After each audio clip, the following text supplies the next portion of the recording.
Welcome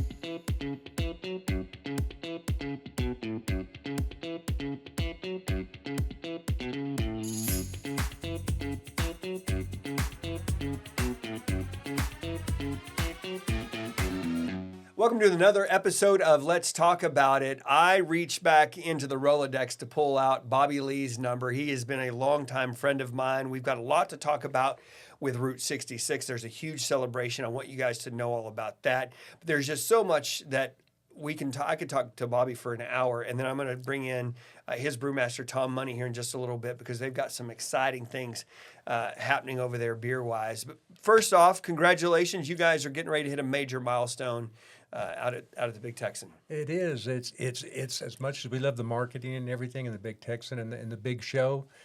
We're going to be 66 years old this year, and it's 66 on Route 66. On Route 66. Yeah, I wish I could say that we did that marketing wise, but it didn't happen like that. But it's wonderful. To be that old and to still be as busy as we are, we're still showing 4 to 8% growth every year. That's really complimentary, from a lot of different places. International business, American business, even Amarillo business. It's wonderful to be in that position. It really is. Last year, we fed almost 600,000 people at that restaurant in the middle of the 600,000, right in the middle of the Texas Panhandle. People just driving through. Yeah, and it's because like my dad always said, it's like it's a geographic phenomenon. Being here in the middle of all these these roads that are going through here, and it's been that way since day one. And so many people, the east-west travelers that are going across the country, this is their only shot at Texas. That 197-mile strip that goes through there, that brings the whole world to Amarillo, and they're all saying the same thing. Wow. Where are the cowboys at? You guys really ride horses to work? Do y'all really eat 72-ounce steaks? So. What a pleasure. What a pleasure to be the ambassador for that. Bobby, let's go back to the beginning. Your father had incredible foresight. He was a phenomenal businessman, but he saw something. He saw the potential in that all those years ago. How did he get started? How did the Big Texan come about? Well, my dad was working for Marriott in Dallas. Well, actually, he started in Chicago and they moved into Dallas to open up Love Field back in 1958. And he went down there, and him and my mom were married, and we had one little daughter, and then they had me down there. And then Marriott said, we're going to put you up to Amarillo, because at the time they were still doing the propeller planes. Yeah. Jet service wasn't in yet. It was on the way. So they needed Amarillo to stop over for fuel, and it was a big area for them to put food on airplanes. So he came up here and worked a couple of years up here and really fell in love with the idea of what this was, especially the beef industry up here. I mean, this was the beef capital of the world. And he had these 2 kiddos and a wife, and they wanted to see Texas. Where did he go to see Texas? And there was no place around town that was really out front with it, putting it out, saying, hey, we're cowboy, we're Western, it's okay, we love our heritage. There was no place really doing it. So he had the idea for it and found the old Underwood's Barbecue cafeteria, which was the original place where the Big Texan went on Route 66. And he thought, I'm going to get that place, and I'm going to put in a Western-style steakhouse there. Now, him being from the north, he really did not he didn't know a lot about really what Texas was all about. But the saving grace was it was modestly cowboy inside the original Big Texan. But the thing that made it, the thing that really was good, is the fact that this was just about 6 blocks away from the original stockyards in Amarillo. And there was hundreds of cowboys that were employed there every day that would put their horses, in their trucks and drive it to work and work it all day and then come leave with the horses in the back. And my dad started catering to these people because he would sell them nickel beer and he would cash your paychecks. So they would pack in the place every day. Wow. And all these tourists were just amazed. So he gave them the center table at the restaurant right in front so all the tourists could sit around and watch these cowboys, which is what they wanted to see. And one of these cowboys had a horse that jumped out of the back of his truck and was walking around the parking lot. And they came in and yelled there was a horse in the parking lot, and one of the cowboys ran out and jumped on its back and started riding it back. And these cars started running into each other on the highway because there they were in Texas, and there was a cowboy on the horseback. That's how that started? That's where it all started. And my dad was smart enough, he didn't pretend to be like he knew all about Texas, but here was, 14, 15 cowboys every day drinking and trying to outdo each other. I got bigger muscles than you.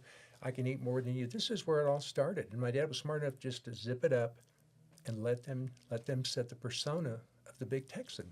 That's where it all grew from. And it's do we really get on tables and drink tequila and dance? Oh, yeah, absolutely we do. It's he let him do it, and that's what was fun about it. And it's never stopped. I mean, every day we present a wet canvas to the public from all over the world coming in there. Here's your chance to be Texas, and that's the celebration of Texas at the Big Texan. I love what you said, a wet canvas. And to know that your father was so good back in those days to see an opportunity and see, I mean, again, the ability to go, hey, you know what? We need Cowboys in here. Let's give Cowboys a better deal. Let's give them nickel beer. Let's set them at that just to me is brilliant. And that has gone on. The brilliance of that marketing, you guys have continued that on decades later. I mean, with the 72-ounce steak. There's anybody that if I say I'm from Emerald, they're like, oh, the 72 Big Texan, 72-ounce steak. I smile every time I hear that. I just love that when people tell me that they're in Timbuktu and people knew about the Big Texan. What a fabulous, it's wonderful. I mean, he had that idea, and once again, he had no idea it would be what it is 66 years later. He was just happy to feed the kids and have this great place and project this wonderful Texas atmosphere.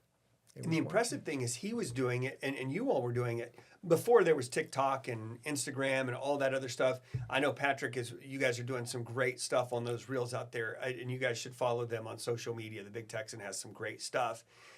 But y'all were doing it all before that. I mean, I remember seeing you guys on late night TV. You guys were all over the place. It is. We've been very, very blessed with the publicity that we've received from it, and the story gets bigger. I mean, with TikTok, if you say the fish is this big, you get to look at it and see if the fish is this big. Before TikTok, that fish wasn't that big. It was this big. Right. So it was fun, and the stories that would get brought out of the Big Texan, that's what made the folklore grow on it. It really did. What are some of the biggest superstars that have stopped through and had a bite to eat at the Big Texan throughout the years? Oh God, I love talking about that because I remember, like I said, my dad had no idea how to be a Texan. I remember Merle Haggard had a girlfriend here in Amarillo. I think he even says it in his book if you ever get the chance to read it. It's a good book. I love Merle Haggard, so. Because he had a girlfriend here, and she was a lady that worked a lot and danced a lot, and she had quite a character that she was, but he would come in on Sundays, and back then you couldn't serve liquor on the weekends. So my dad had a desk in the kitchen, a wooden desk that on the right side he had a locked drawer down there, and he would always keep Jack Daniels in there for the country western performers that would come with Merle, and they got accustomed to going there and knowing that my dad had that whiskey in there and that they could go there and sit in a certain booth and drink and have fun without having to do it. So we saw a lot of really fun characters coming up, and I remember bussing tables as 6 and 7-year-old kid that we were, and my dad talking to Merle Haggard and these guys, and my dad had no idea really who they were. I mean, I remember him talking, and Merle Haggard said something about, well, do you know that's me on your music playing in your restaurant right now? And my dad, yeah, that's you. Yeah, that's why I got it on there. He had no idea who Merle Haggard was or anything else. The greatest showman. He just is like going with it. It was fun, but I remember back in the old days, we used to have Dick Clark would come through with his rock and roll road show, Yeah. the Big Bus, Diana Ross, Chuck Berry, Chubby Checkers, all of them would get out, and they would come into the Big Texan, and they knew it because it was a regular stop for them. So we got to see a lot of that. I remember when they were making the movie HUD and Claude. I remember seeing so many of the performers coming in from that, and Paul Newman and the people from that. It's just like when they did A Leap of Faith. Here they all were. Steve Martin had his own private booth, and every night he would have different people like Harry Belafonte come to have dinner with him, and he would come in through the booth and always wanted that table reserved, and we'd keep people away. But I just, so many neat people over the years. I think one of my favorite was probably Wolfman Jack, because he came in all alone, and he was eating a T-bone steak. It was a Friday. It was pretty slow that night. And I walked by the table, and I said, God, there's Wolfman Jack. And I went up and introduced myself and said, is everything good here? And he was eating his T-bone with his hands. And he said, yeah, sit down, join me. And I sat down and we started talking about music and monster movies. And when he did American Graffiti, how they tied his hair all up into a spot back there. And about midway through this conversation, I looked across the parking lot at the motel. And then here comes this big yellow moon over the top of the motel, and here I was sitting with Wolfman Jack in the booth. It was just magic, Surreal. really magic. Yeah. And that is something that I feel like happens on the regular of people just passing through. Whether it's Will Ferrell, I know that was a couple of years ago. Will Ferrell rolled through there, but there's been always someone. And again, that's a testament of what you guys are all about and what you've been able to do through the years. What is the thing you're most proud of throughout the years? You guys have, again, served a lot of people, a huge benefit to the city of Amarillo. What are you most proud of? As a restaurateur, I'm always proud, both Danny and myself are in the Lee family, that we see third and fourth generation grandparents coming in with their grandkids saying that they used to come through here with their grandparents back in the 60s. And they want the Roquefort salad dressing, or they want the barbecue sauce, and we've kept original to all those recipes.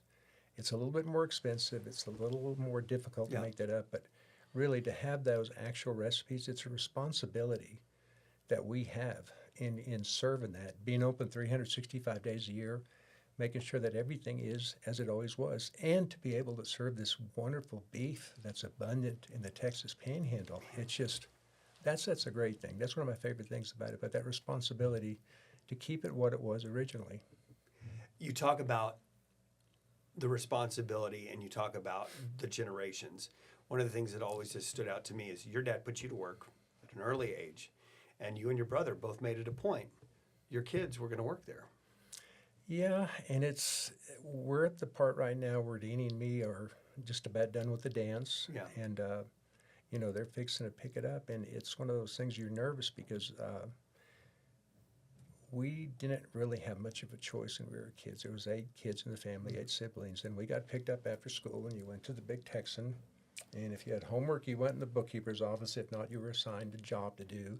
If you were in trouble, you went to the pot sink with the homeless people, and you had to work beside them and learn a lesson from them. So it was, my kids grew up in it, but, they did a lot of other things, and they majored in different things, and they were asked if they wanted to continue it. And so far, the 4 siblings, my 2 and then Danny's 2, that they want to keep it going. So wow. It's on their shoulder. Good, because I don't want to. I can't imagine an Amarillo without the Big Texan, and I don't want to.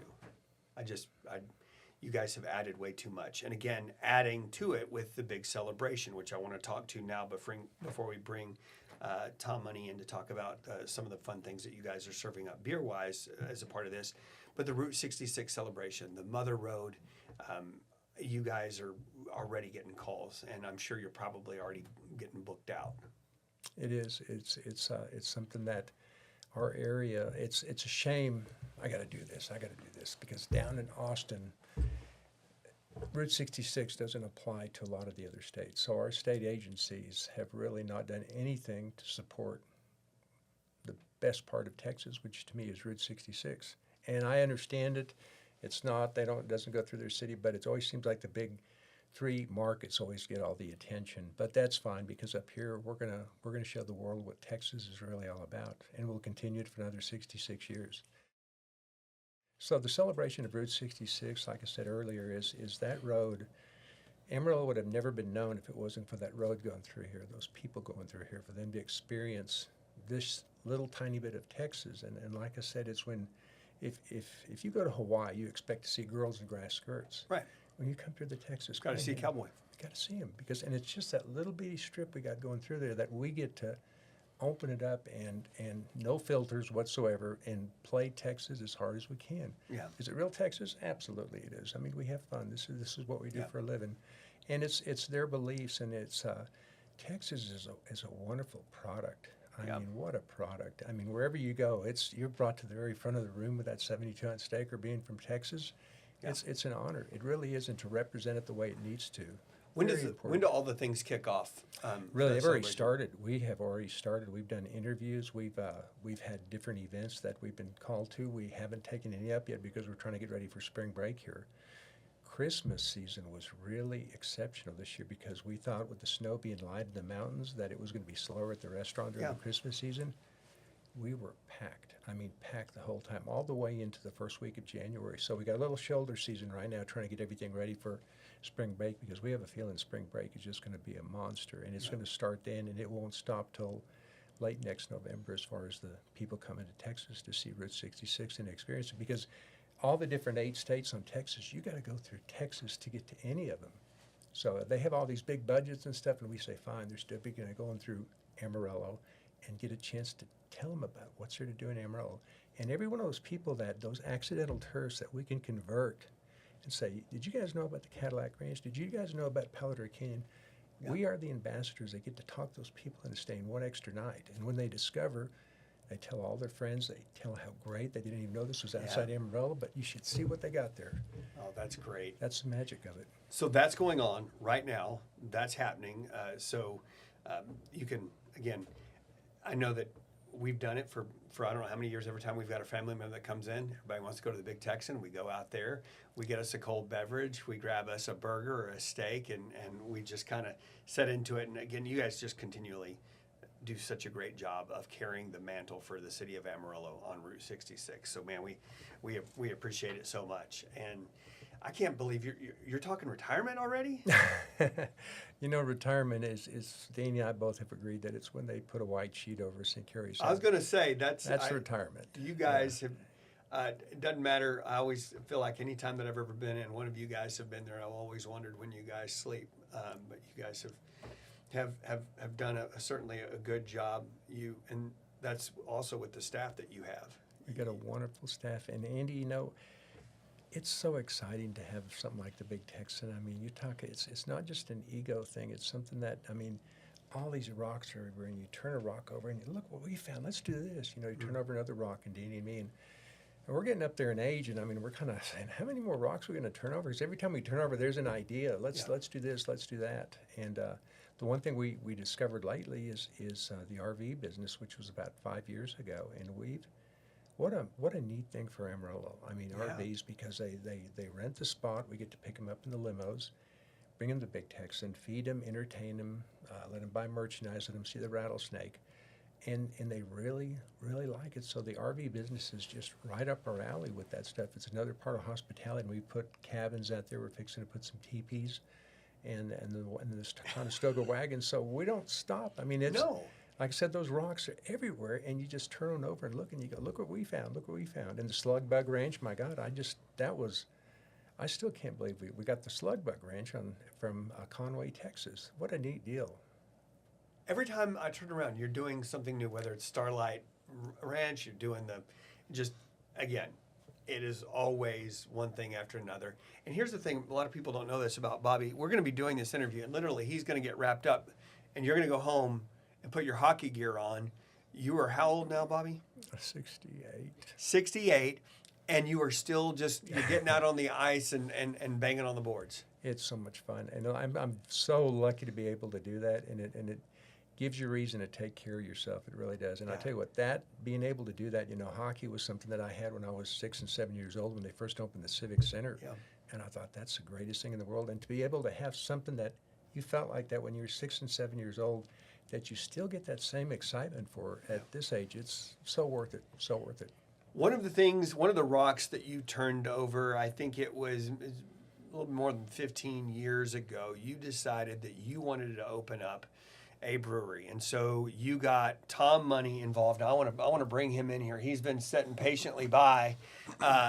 Tom, how did you get roped into the idea of having a brewery out at the Big Texan? Well, I was a home brewer, and I had a business building barbed wire fences, and it was a family business from the 30s. But if you remember, in 2011, we had such a bad drought in this area that everybody sold all their cows, basically. Yeah. They didn't need barbed wire fences, so I went back to home brewing just to keep my mind off the fact that business was not being productive right then. It was drying up. And at one point, I was like, I think I'm going to have to figure out a new way to make a living. And I was in the garage having one of my homemade beers, and I felt like God said, the answer is in your hand, And so I started looking at opening my own place around town, and after looking at making business plans and things, I realized this isn't a good idea. I'm not going to end up being the brewer. I'm going to be so busy running a business that I'll have to hire. And I just thought, and then my brain went to, what if you got involved with a busy restaurant, and squeezed into there? You've already got a customer base that way. And I talked to a few restaurateurs around town that I was friends with, downtown, everywhere. But finally, my brother suggested, he goes, Danny Lee has always talked about starting a brewery. And I was like, really? Okay. So I show up out there with a couple of 6-packs in hand and an idea. And, we go out back. They were kind enough to meet with me. And I had brought my pecan porter. People kept saying, you need to start a brewery with that beer. And so I brought a couple of 6-packs of that and some honey blonde that I had made. And I just said, hey, guys, I want to start a brewery inside the Big Texan. Is that possible? And we went out back, and after drinking a 6-pack of pecan porter, they were like, that's some of the best beer I ever drank. Yeah, let's do this. And we just started trying to figure out how to squeeze a brewery into an existing place, And I've looked behind the curtain. Yes, before. I have. It is how you pulled this off is really I don't know. There's no brewery in the country that's built like ours. It's like a ka-ching and a prayer. I don't know how you did it, but you did it, and to this day, that pecan porter is still served. It is our flagship beer at the restaurant. So this is 2011-ish. He comes in, Bobby. What do you think? This guy's just a guy you probably didn't know much about. Comes in and says, "I want to start a brewery in your restaurant." Danny and Tom, when they were talking about it, I'm not a brewer. I don't really understand it, but I do have the love for it. And also the way it fits into the Big Texan. I mean, what a perfect fit. I thought, man, I'll tell you what. I had no idea the growler sales and people buying it to take it with them back to Battle Creek, Michigan or Chicago or something like that. I had no idea that was going to be part of it, but that's a huge part. That's what keeps him at his licensed capacity with that, because it's the beer. And to be able to, I never see anything like it, because when you give somebody a sample of one of his beers, at first you're going, craft beers are always kind of hoppy. I don't want that taste. That tastes too thick. My last name's not Gunther. Yeah. But they take a little taste of it and they go, they really like it. And it's like the caveman when he first discovered fire for the first time. They go, oh, that's really good. Then they always buy it. It's never a miss. And that kind of reaction, plus beer made at the Big Texan. Because it's got the advertising's built in. It's all there. It is a perfect marriage. So were you surprised when Bobby and Danny go, yeah, I think we can do this? I was a little surprised. That I was very pleasantly surprised and thankful that, because my life was completely transformed from there. You go from other, I was like, all right, I'm going to take on a completely different full-time position, and going from home brewing to a commercial is a big step, but it just worked so easily. Danny and I worked building this backyard engineered deal, and it just worked so well. We're still using it 15 years later.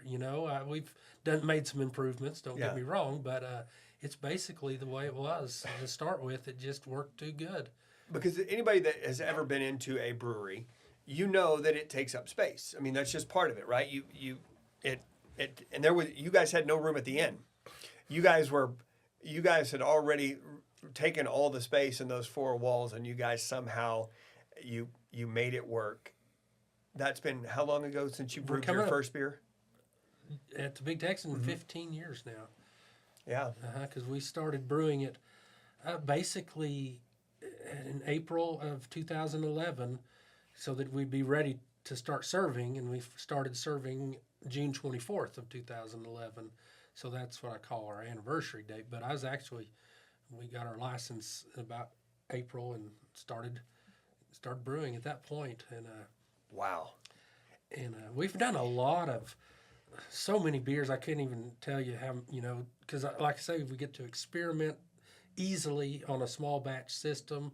So I'm always, like, let's try these weird hops, and let's try this malt, and and just so sometimes it's a hit and sometimes it's a miss, but you don't have to do such a large batch that if it's a miss, it's not that big All a right, deal. Bobby Lee, what's your favorite beer that Tom's ever produced out of your brewery? There at the Whoop Big your Texan? donkey. Yeah, Whoop your donkey is the just, double IPA. yeah. And what's fun is we get half Whoop Your Donkey and we get half Texas Red Ale, and we pour them together. It's called a red ass. And to me, it's got the caramel. It's got that nice pop. It's got that real bite at the end. Yeah. I think that's the best beer he makes. I mean, Okay. it's strong. It's a strong beer, but once again, it's like you said. Don't pay attention to the man behind the curtain. Pay no attention to him. I mean, it's about But you- what he's putting out. Yeah. You're putting out some magic. What's your favorite one that you've ever put out? I have to say it's probably the Belgian triple. Which we just had some, by the way. They brought in That's- some beer so that way we could taste. I mean, I keep a whiskey barrel stout on tap at my house, so I'm torn between those two. Yeah. Because I love a really nice, rich, dark beer that has notes of coffee and chocolate, especially in the wintertime. Yeah. That's my go-to. So those two are my favorite, but we've done such strange beers at times. Like I said, one time I made a smoked jalapeno and bacon beer just to see what, Just because. just because I could. Yeah. Well, I have to tell you, I'm really excited about this beer that you produced for the big the Route 66 celebration that coincides with the 66th anniversary of the Big Texan. I like a good easy drinker, especially during the summer. And the one that you produce, you've got this great wheat ale, and it's got, with a little touch of citrus over the top of it, really pops. That you guys are selling that right now. Yes, it's on right now. We're calling it Road Tripper Wheat. Road Tripper Wheat. Yes, that'll be celebrate the Route 66 celebration. We wanted to have something that when they come off the road, they can have a pint or two and it's relatively low Yeah, alcohol. 5%. It's like just over Yeah, 5%. Right. So that way, that's one of those that everybody seems to want a second one. They're like, one is just not enough, And I would suggest we just had it. Definitely have a slice of orange. Squeeze that sucker over the top. Drop it in there, and away she goes. It definitely is a good one. You guys will be serving that throughout this celebration. the whole year. It may go permanent. People hate it when they show up and you don't have a beer that they liked. I think it's a good enough one because it withstands the test of time, right? It's not something that the flavors you'd be like, all right, I'm done with that. It's just crisp. I think it's one of the ones. I think you're onto something there because that one, again, is just it's great. And that's what keeps happening. I'll come up with a beer that I'm going to do just as a seasonal, and people are like, no, you can't get rid of this one. So we end up, all right, we'll put that one on the menu. And we started off with 5, I think, beers. We were just going to have 5 standard beer, 5 beers that we were going to make. Pecan porter. There was the blonde, honey blonde, rattlesnake, Texas Red, and it was just 5 of them to start with. Powder of Pale Ale. Oh yeah, I forgot about the powder pale ale. Mm-hmm. That's also a good one. That was a 5. Yeah, and we thought that would be enough, but now we have 12 that we keep standard. It's so, and so it's like juggling cats sometimes. But talking about the small batch, what I like about it is it's just like going back to when I said the responsibility to making sure everything tastes the same. The small batch, Tom can keep control and of every little ingredient in that to where it's always tastes the same because those people, God, they expect it. I mean, if you switch the hops or you do this or don't put enough of that in there, I mean, God, they are in your face. What'd you do to my favorite beer? It's crazy, but the small batch is really neat and it works so well for the restaurant. It really does. It does, and yeast health it's great with the way we do it because we always have a fermenter that's got healthy yeast, just perfect timing because there's so many fermenters. I know that's a little technical, but that's the most important part of beer, and that is our system works so good because I always have a fresh batch of yeast ready to go, and that's what makes. I love talking to friends. First of all, I always enjoy a good conversation. I feel like we could go on and talk for an hour and be fine. I probably need a cold beverage to get through it, which I think would be okay. Now, talking about all this beer has got me a little thirsty. But I love seeing you guys because you're so passionate about what you do and what you've been able to do. Tom, for you to be able to pivot and go to something that you were passionate about, instead of just sitting on that idea, you're like, hey, I'm going to bring this idea, this dream to fruition. And that's what you and your family has done the entire time, Bobby Lee. You always pivot to the next thing without ever changing at the core of what you and your family are all about. And that's just serving people. And you guys have done that better than anybody. Thanks. That means a lot. It really does, and I appreciate it because that's what the responsibility is of the restaurant. And as a restaurant person, it's nice to see that a media person gets it, and like I said, a lot of people do. So thank you very much. I appreciate that. Well, I'm just an Amarillo boy. I was born here in 1973. I love this place. It's the only place I've ever wanted to be. I love to travel. I love to go see different things. But man, I'm always happy when I come home. And home is in Amarillo is not the same if it weren't for the Lee family and what you guys have done. And so kudos to you guys. Thank you for being out there. Again, not getting a whole lot of help from the state of Texas in this celebration. And you guys are out there doing it on your own. We'll make it. It's going to be good. We've never asked them before, and why start now? Yeah. We got a great thing up here in the Texas Panhandle. We got something nobody else has in the state, and that's that beautiful road going through here. And we're going to show them what Texas is. Before we wrap up, I got just a few more questions. I feel like on the 72-ounce steak challenge, because I think everybody talks about that, right? That was a great promotional idea, 72-ounce steak. And I feel like back in the day, there wasn't that many. There's some people that are just knocking those competitive eaters. Freaks.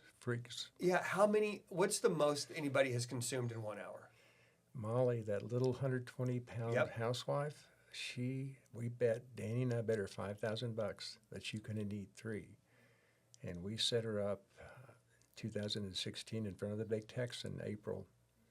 And we had 3 ready to go, and she was ready to start on her 4th after 20 minutes. You can imagine, we've seen so many weird things in our life out there with that contest, but that, to this day, I still can't believe I saw it. I have to go back and watch it on YouTube or watch it on Jay Leno, that she actually did that. And while I was sitting there watching, I was just close to her. And and the way she goes at it, she attacks it like... She ate like a tiger, didn't she? I'm telling you, and she's 90 to nothing, right? In terms, she's just a tiny lady. And we've had her on the show. I've interviewed her. I did a eating contest with her one time, and I'm not very good at eating. My stomach doesn't let me eat a whole lot. But we had a pancake eating contest. That's right. I took a bite. She was done, and that is not an exaggeration. I think this was before we were on YouTube and all that other stuff. But I'm telling you, I was just left in awe. She's an anomaly or something. I don't know how she does. Can you imagine bringing her over to your house on Thanksgiving, and here's this table set with all this beautiful food, and you turn your back, and all of a sudden you turn around and it's all gone. And you're just like, well, Mom, she literally eat you out of house and home. All right, before we go, do you have anything else that you guys? Again, you're always working on that next thing. I've been seeing Patrick doing such a great job on your social media, so make sure that you follow him there. Anything else coming up you want to talk about?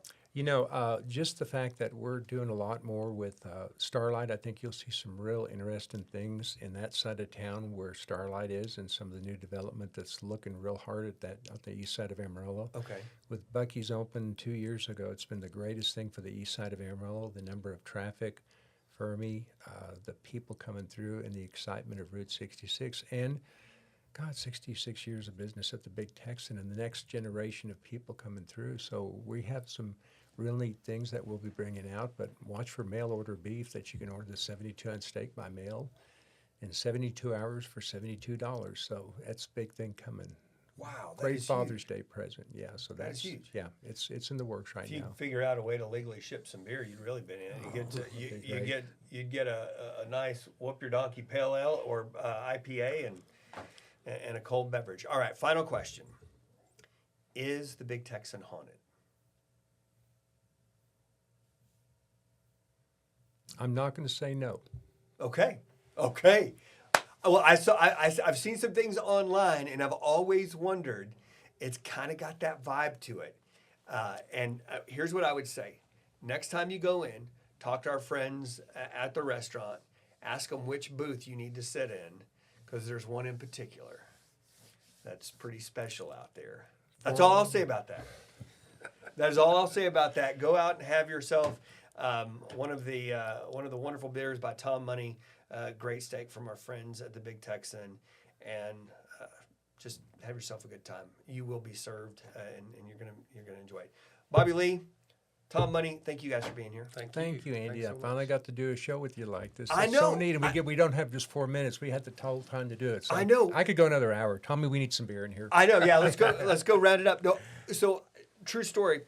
I had them on today, and I've been wanting to get Bobby Lee in, and I'll probably have to bring him back because there's always something to talk about. But he came on Studio 4, and I was like, this is it. I've got him here in the studio because I'd been talking to Debbie about it. I was like, hey, I'm going to call Bobby Lee. I need to get him into the studio. I want to do a long form interview with him, and it just worked it out. It worked out today. It did. Thank you. You're welcome. You bring me beer, and that thing happens. Sometimes it just happens. You guys. We love sharing beer with you. You're great for Amarillo, Andy. Thank you for everything you do. I tried to talk him years ago into being the mayor. I sat at Starbucks for an hour and a half trying to tell him, you need to run for mayor. You need to run for mayor. And I told you you were crazy, and I'll say the same thing. You've done so good, though. Man, Very good. What a great career. Well, thank you. I've been blessed. Man, my most favorite thing is I'm a husband and a dad, and if I don't get anything else right in this world, if I fail at anything else, if I can get done, and I can hear, good job, Dad. I think I did it. That's all that I'm worried about. So, guys, thank you for saying that. Tom, Bobby Lee. Until next time. Thanks, Andy. All right.